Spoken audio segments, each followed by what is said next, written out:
ज्यांच्यामुळे भारतातले सगळे रस्ते इतके छान झालेत, अमुक झालेत, नॅशनल हायवेज इतक्या अफाट प्रमाणात बनवले गेलेत. हा एक्सप्रेसवे मॅन काय आहे याचा मोठा खुलासा मी आता करणार आहे.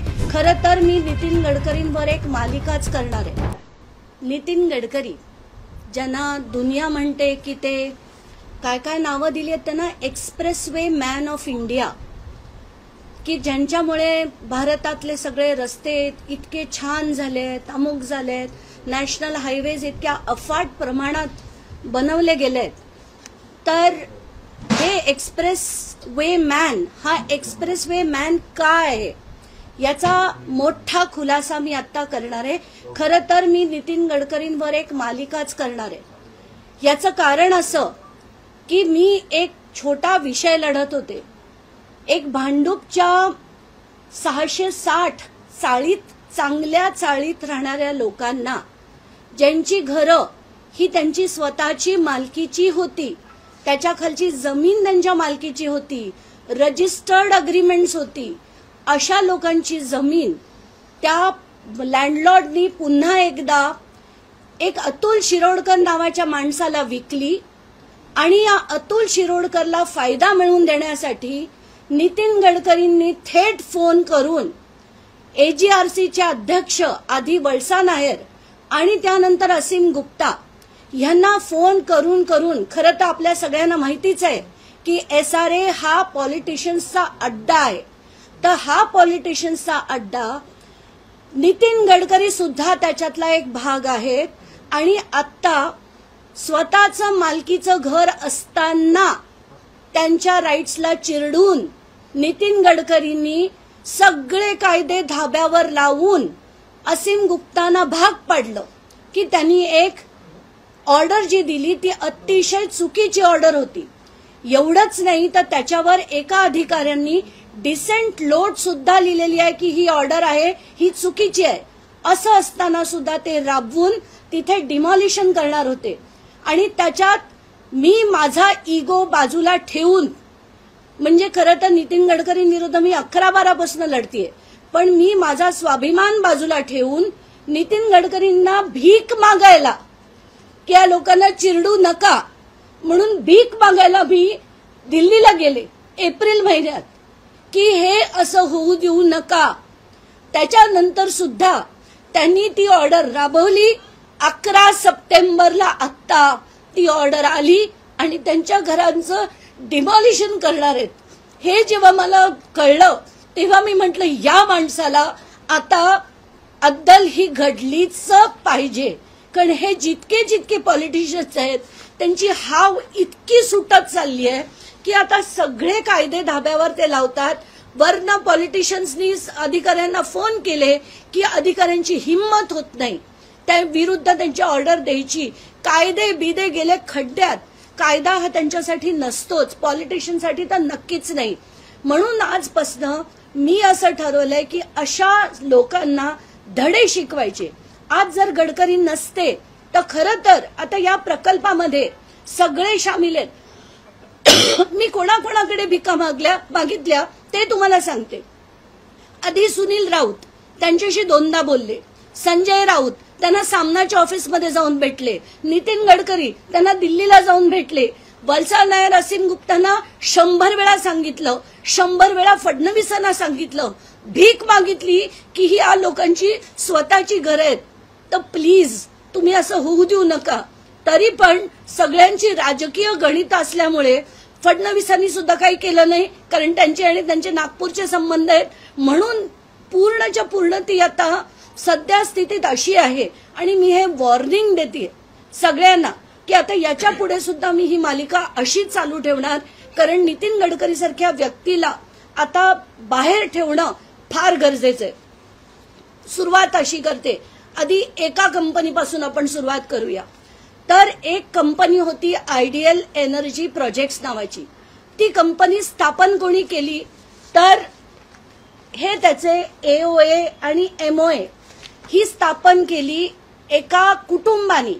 हे कुटुंब, आता मला त्या कुटुंबाबद्दल काही बोलायचं नाहीये, त्यांच्या इतर कंपन्यांबद्दल काही बोलायचं नाहीये, कारण हे लगेच उठून माझ्यावर 100-160 डिफेमेशन केसेस टाकतील. मला प्रत्येक वेळी जर कंपनीचं नाव घेतलं तर ते फक्त एवढ्यासाठी असतं की त्याच्या मागे असणारा राजकारणी जो आहे he is liable for punishment आणि त्याला शिक्षा झाली पाहिजे. तर ही कंपनी बनवली म्हैसकर्स नावाच्या एका कुटुंबाने. आता कोण आहेत हे? त्यांच्या कंपन्यांची नुसती नावांची यादी वाचते. परत मी म्हणते की मला त्यांच्याबद्दल काही बोलायचं नाही, कारण ते बिझनेसमॅन आहेत, पण त्यांच्या बिझनेसमॅनच्या मागे असलेले बिझनेसमॅन पॉलिटिशियन जे आहेत, माझा आक्षेप त्यांच्यावर आहे.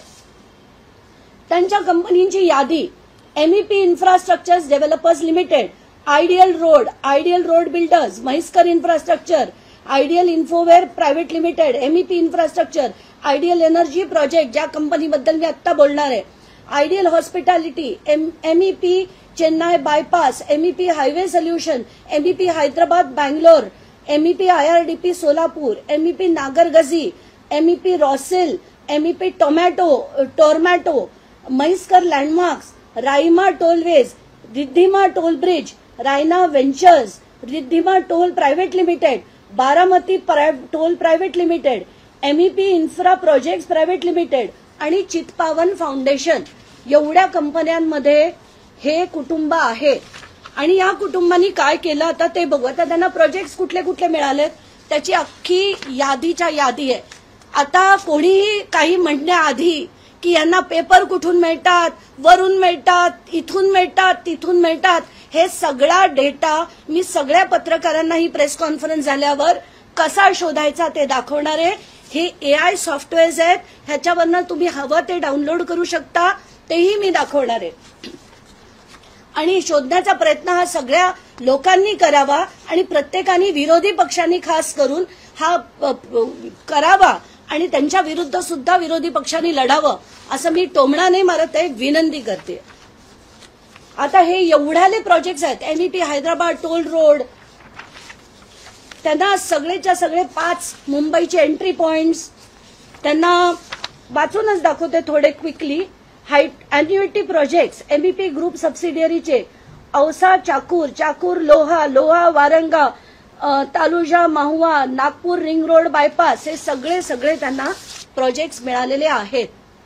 आता पुढचा टप्पा म्हणजे एक कंपनी आहे जी रस्ते बनवते.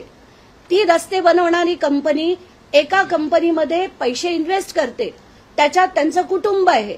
त्या कुटुंबाबरोबर एक व्यक्ती आहे नितीन गडकरी, आणि हा 17 मार्च 2008 पासून या कंपनीमध्ये आहे. आधी त्या कंपनीचं कॅपिटल होतं 27 कोटी, म्हणजे त्याचं जे ऑथोराइज शेअर कॅपिटल होतं आणि पेड अप कॅपिटल होतं. तर पेड अप कॅपिटल त्यांचं 27 कोटी रुपये होतं. 27 वरनं 57 झालं, 57 वरनं 100 झालं. मग त्यांनी परमिशन घेतली 1170 कोटी रुपये वाढवण्याची, म्हणजे बँकांकडनं लोन घेण्याची. मग 100चं 150 कोटी, 150चं 200 कोटी, 200चं 250 कोटी, असं हळूहळू वाढत त्यांचं कॅपिटल 750 कोटी पर्यंत पैसे हे म्हैसकर कुटुंबाने या कंपनीमध्ये टाकले. हे सगळ्या सोप्या भाषेत मी का समजवतेय आणि त्याचा फायनान्शियल जो भाग आहे तो मी नंतरच्या याच्यात घेते, पण सामान्य लोकांना समजण्यासाठी सांगते की एक रस्ते बनवणारी कंपनी त्यांच्या कंपनीमध्ये 27 कोटीपासून इन्व्हेस्टमेंट चालू करते, ती अगदी थेट 750 कोटीपर्यंत घालते. यानंतर ते काय करतात, आता हे जे मी बोलते प्रत्येक गोष्ट पुराव्याने बोलते. हा आहे मेमोरंडम ऑफ असोसिएशन त्या कंपनीचा, आणि त्याच्यात सगळ्या म्हैसकरांचे 10,000 शेअर होते. तसं नितीन गडकरीचे 17 मार्च पासून 10,000 शेअर या कंपनीचे होते, पण याची वाच्यता कुठेही केली गेली नाही. आता याच्यानंतर त्यांच्या एवढ्या वेळा त्यांनी जे वाढवलं त्यांचं ऑथोराइज शेअर कॅपिटल जे होतं 27 कोटीवरनं 750 कोटी, त्याचा हा सगळा पुरावा. हे त्यांनी केलेले राईट्स इश्यू, म्हणजे ज्यांनी हळूहळू ते कसं वाढवलं हे त्याचा पूर्ण पुरावा. त्यांची झालेली शेअर अलॉटमेंट म्हणजे जे शेअर दिले गेले कुठल्या कुठल्या कंपन्यांना दिले गेले तर आयडियल टोल इन्फ्रास्ट्रक्चर आणि MEP इन्फ्रास्ट्रक्चर या दोन्ही कंपनींनी म्हैसकर कुटुंबासकट म्हणजे जेव्हा त्यांनी ठरवलं की आपण आता लोन घ्यायचं आहे ते लोन कोणाकडनं घेतलं तर त्यांच्याच दुसऱ्या टोलच्या कंपन्यांकडनं. कारण आपल्या सगळ्यांना माहितीये त्रासलोय आपण या टोलला, जिथे जावं तिथे आपल्याला टोल त्यांच्या घशात घालावा लागतो. तर ही टोलची जी कंपनी आहे अख्ख्या देशभरातल्या त्याच्याबद्दल मी आत्ता बोलतीये. आता ह्या कंपनीनी पुढे काय केलं, त्यांनी वेगवेगळ्या बँकांकडनं लोन घेतलं. आता त्या कुठल्या बँका आहेत ते मी तुम्हाला वाचून दाखवते. कॅनरा बँककडनं 828 कोटी, कॉर्पोरेशन बँककडनं 577 कोटी आणि 2-3 इतर बँका होत्या. त्यांचं जे लोन होतं ते सुरक्षा ऍसेट रिकन्स्ट्रक्शन कंपनीनी त्यांच्याकडे घेतलंय. ARC नावाचा प्रकार आहे, तो मी माझ्या पुढच्या टप्प्यात तुम्हाला पूर्ण एक्सप्लेन करेन. नंतर bank of Baroda, union bank असे टोटल 3188 कोटी रुपये त्यांनी बँकांचं कर्ज घेतलं. आता आपण जेव्हा बँकांचं कर्ज घेतो आपण त्यांचे EMI भरतो. जर 2 EMI आपले चुकले तर काय होतं आपल्याला सगळ्यांना माहितीये. आधी बँका आपल्याकडे लोक पाठवतात, धमक्या देतात, काय काय करतात. पैसे भरले नाही तर घरावर जप्ती येते, गाडीवर जप्ती येते, मोटरसायकलवर जप्ती येते. पण हे विद्वान महाशय जे आता मंत्री आहेत सेंट्रल गव्हर्नमेंट मधले ते काय करतात बघा. त्यांनी असं मस्त प्लॅन काय केला की आता आयडियल मधनं पैसे म्हणजे त्यांच्या त्या म्हैसकरांच्या सगळ्या कंपन्यांमधनं पैसे हे आयडियल प्रोजेक्ट मध्ये आले आणि त्यांनी एक बेला नावाच्या गावात नागपूरच्या जवळ तिथे त्यांनी एक पॉवर प्रोजेक्ट चालू केला. त्याच्या 2 पैकी एक सुरू झाला, दुसरा सुरू झाला नाही आणि तो दाखवलं की त्याच्यामुळे आम्ही बँकरप्ट झालो. आम्हाला PPA म्हणजे लॉंग टर्म जे वीज विकण्याचे जे कॉन्ट्रॅक्ट आहे ते मिळालं नाही. आम्हाला वीज विकण्याचं कॉन्ट्रॅक्ट नितीन गडकरींना जे मंत्री आहेत त्यांना मिळालं नाही. असं शक्य तरी आहे का? पण तसं दाखवलं गेलं पेपरवर आणि पेपरवर दिवाळं वाजलं असं सांगून त्यांनी NCLT मूव्ह केलं आणि NCLT दाखवलं की आमचं दिवाळं वाजलंय, आता आमच्याकडे पैसे नाहीयेत, बँकांना द्यायला पैसे नाहीयेत, म्हैसकरांकडे बिलकुल काही पैसे नाहीयेत. म्हैसकर ज्यांच्याकडे कमीत कमी 1 लाखाच्या वर कदाचित कोटीचे आता ऑनगोईंग कॉन्ट्रॅक्ट्स असतील, त्यांना 3000 कोटी बँकांचे देण्यासाठी नाहीयेत असं सांगितलं तर किती लोकांना पटेल. पण NCLTनी ऑर्डर पास केली आणि त्या ऑर्डरमध्ये असं दिलं की आपण बिड्स बघूया. बिड कोण भरतं तर मानस अॅग्रो नावाची कंपनी आणि ते काय देतं 3188 कोटीच्या लोनच्या समोर ते 299 कोटी रुपये हे सेटलमेंट म्हणून सांगतात. 3188 म्हणजे जवळजवळ 3200 कोटीच्या ऐवजी 300 कोटी देतात. म्हणजे 10% सुद्धा मुद्दल आणि त्याचं इंटरेस्ट भरत नाहीत. आणि ही जी येणारी कंपनी आहे ती कोणाची होती तर सारंग निखिल गडकरी. त्यांची जी मानस अॅग्रो नावाची कंपनी होती ती एक नवीन कंपनी आणि काढतात मानस व्हेंचर्स म्हणून नावाची आणि त्याला हे दिलं जातं ती पूर्णच्या पूर्ण. आणि त्यात गंमत म्हणजे म्हैसकरांनी 750 कोटी घातले, बँकांनी 3200 कोटी घातले. या 3200 कोटीच्या ऐवजी 300 कोटी दिले आणि ह्यांना त्यांची शेअर व्हॅल्यू 0 म्हणजे 750 कोटी यांच्या स्ट्रेट घशात कंपनीच्या कंपनी गडकरींच्या घरी. इतका सोपा आणि सरळ मार्ग आहे वाईट पैसे खाण्याचा. आता आपण या लोकांना काय म्हणायचं म्हणजे बँकांना किती लोकांना माहिती आहे मला माहित नाही, पण बँका जेव्हा बुडतात तेव्हा प्रत्येक बुडालेल्या बँकेला जे रिकॅपिटलाइज करण्यासाठीचे जे पैसे असतात ते तुमच्या माझ्यासारखे कर भरणारे लोक जे देशाला पैसा देतात, ज्याच्यातनं खरं आपण देशात शाळा बनाव्या, कॉलेज बनावं, इन्फ्रास्ट्रक्चर बनावं याच्यासाठी आपण पैसा देतो. हा पैसा ते रिकॅपिटलायझेशन ऑफ बँक्स केलं जातं. ज्या अशा बँका ज्यांना हे पॉलिटिशियन बुडवतात त्या बँकांना रिकॅपिटलाइज करण्यासाठी आपल्या कराचा पैसा वापरला जातो. इतकी वाईट परिस्थिती आहे. आता त्याचा तर पुढचा तुम्ही एक एक धक्कादायक हे ऐका. म्हणजे 388 कोटीला त्यांनी फक्त 299 कोटी दिले. म्हैसकरांचा शेअर झाला 0. म्हणजे म्हैसकरांनी डायरेक्टली जे पैसे गडकरींच्या मुलाला निखिलला आधी दिलेले होते ते आता सारंग आणि निखिल दोघांना मिळणार. आणि कायद्याने दिले गेले, एनसीएलटीच्या ऑर्डरनी दिले गेले. आता एनसीएलटीत पण किती फोन गेले असतील हे मी सांगण्याची गरज नाही. आता त्याच्या पुढचं ही ती एनसीएलटीची अख्खी ऑर्डर आणि त्याच्यापैकी एक भाग मी तुम्हाला वाचून दाखवते. म्हणजे 1 मार्च 2022ला आत्ता ही एनसीएलटीची ऑर्डर आली आहे. मीटिंग लगेच घेतली जाते 25 मार्चला की आता एनसीएलटीची ऑर्डर आली आहे. त्याप्रमाणे म्हैसकरांचा शेअर आपण आता 0 करून सगळं कायद्याने आता आमच्या हवाले करा. त्याच्यातला एक महत्वाचा भाग मी वाचून दाखवते. The present paid up capital of the company is 696.81 crore consisting of so many shares shall stand extinguished. म्हणजे त्या कंपनीचा म्हैसकरांचा शेअर आता संपला. And they will cease to own the share of the corporate debtor without any further act, deed or instrument. असं ideal project वर लिहिलं जातं आणि हे पूर्णच्या पूर्ण मानसच्या नावाने दिले जातं. मग पुन्हा आता मानस पॉवर व्हेंचरनी घेतल्यानंतर पुन्हा तेच सगळं सुरू. पुन्हा बँकांकडनं लोन रेस करणं सुरू. आणि ही मानस पॉवर व्हेंचर ही मानस अॅग्रोची सबसिडियरी. मानस अॅग्रो ही सियान अॅग्रोची सबसिडियरी. आता सियान अॅग्रो बद्दल म्हणजे जसं मी म्हटलं मला मालिकाच करायची आहेत.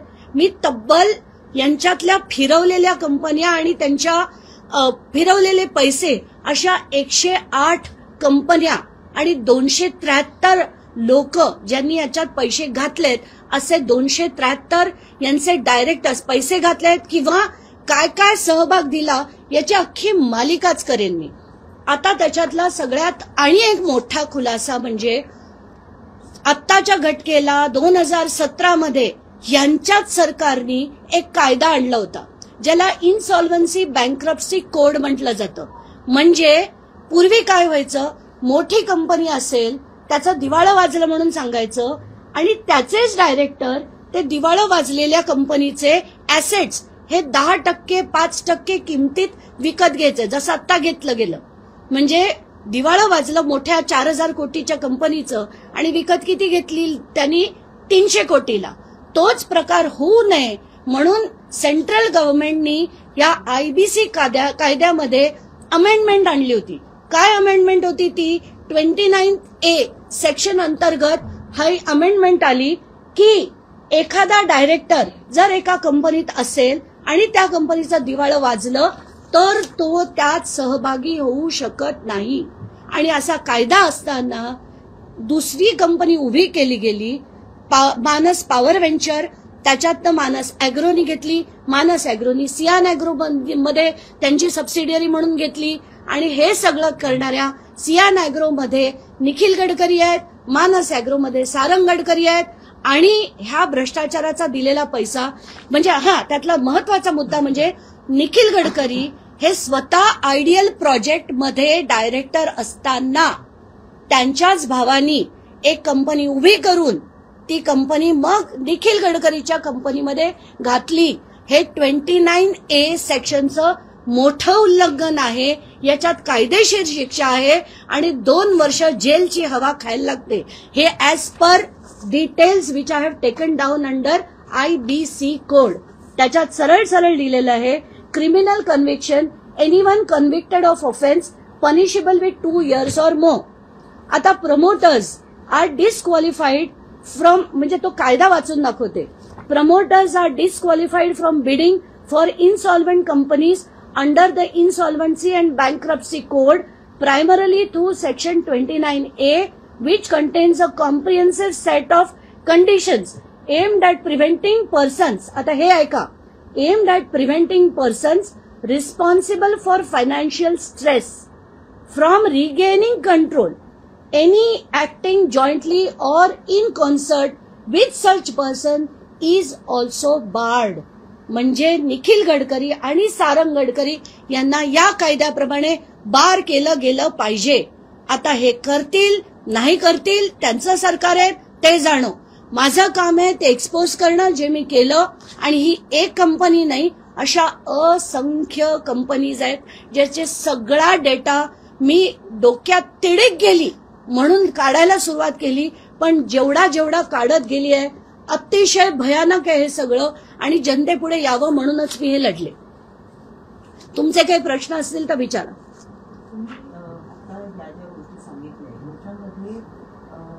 कायदेशीररित्या एका प्रकरणातलं तुम्ही सांगितलं की कायदेशीररित्या कुठल्या पद्धतीच्या शिक्षा होऊ शकतात.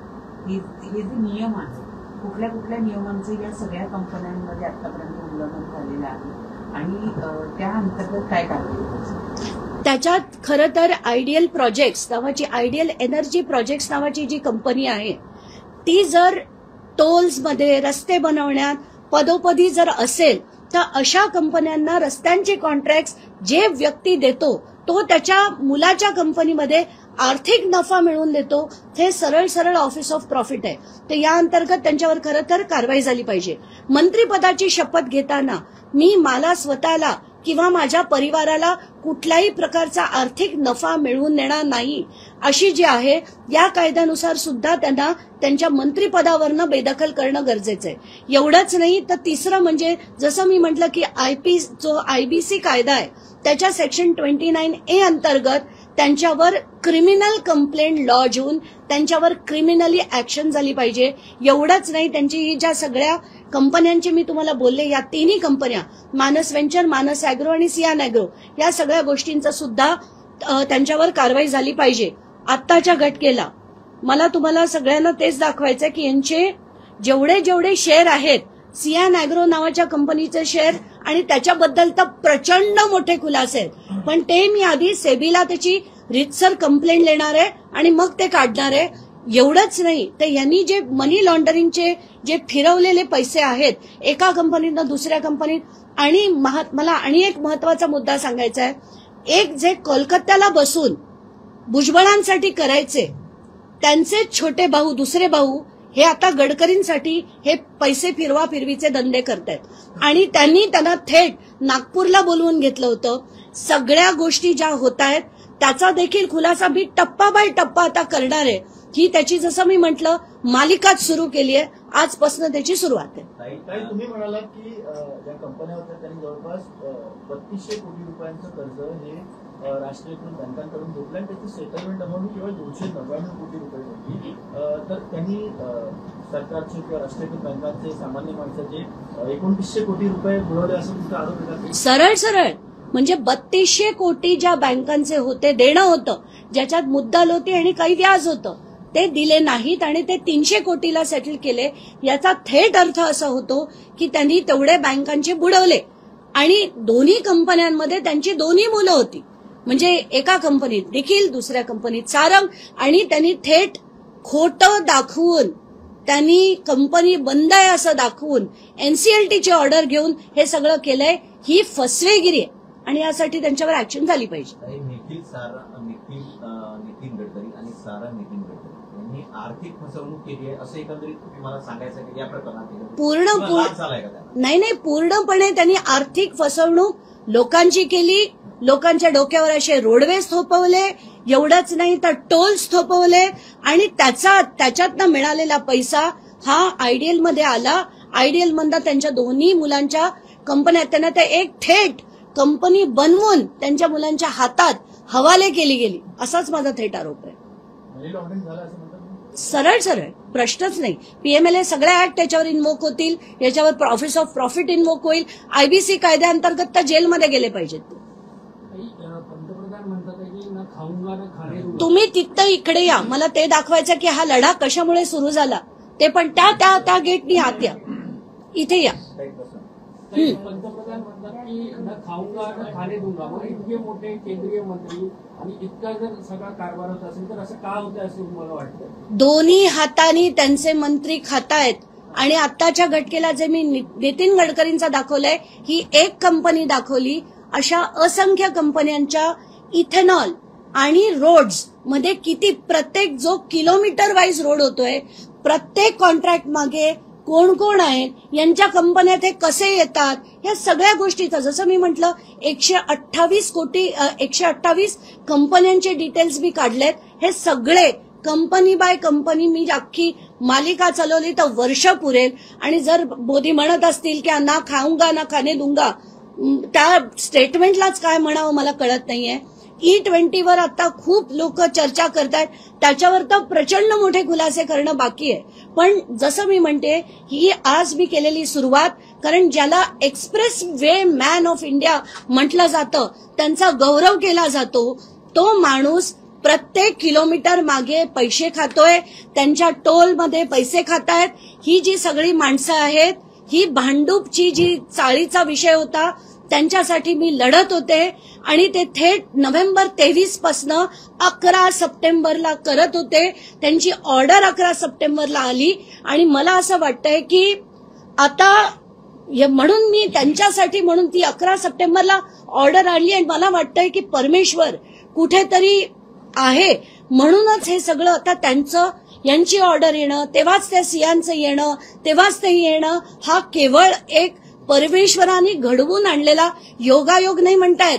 नितीन गडकरींच्या पापांचा घडा भरलाय म्हणून हे सगळं होतंय असं माझं स्पष्ट सांगणं आहे. काही वर्षापासून सातत्याने या विषयावरती लढत आहे. नितीन गडकरी केंद्राचे वजनदार मंत्री आहेत, तुम्ही देखील गेल्या काही वर्षापासून सातत्याने लढताय, पण कंपन्या कंत्राट मिळतच जात आहे, काही त्यात घडताना दिसत नाही. मला सरळ सरळ आज हे म्हणायचंय की एवढं होत असताना सरकारच्या यंत्रणा काय करतायत हे जर मी शोधू शकते तर ईडी सीबीआय शोधू शकत नाहीत, त्यांच्यावर कारवाई करू शकत नाहीत.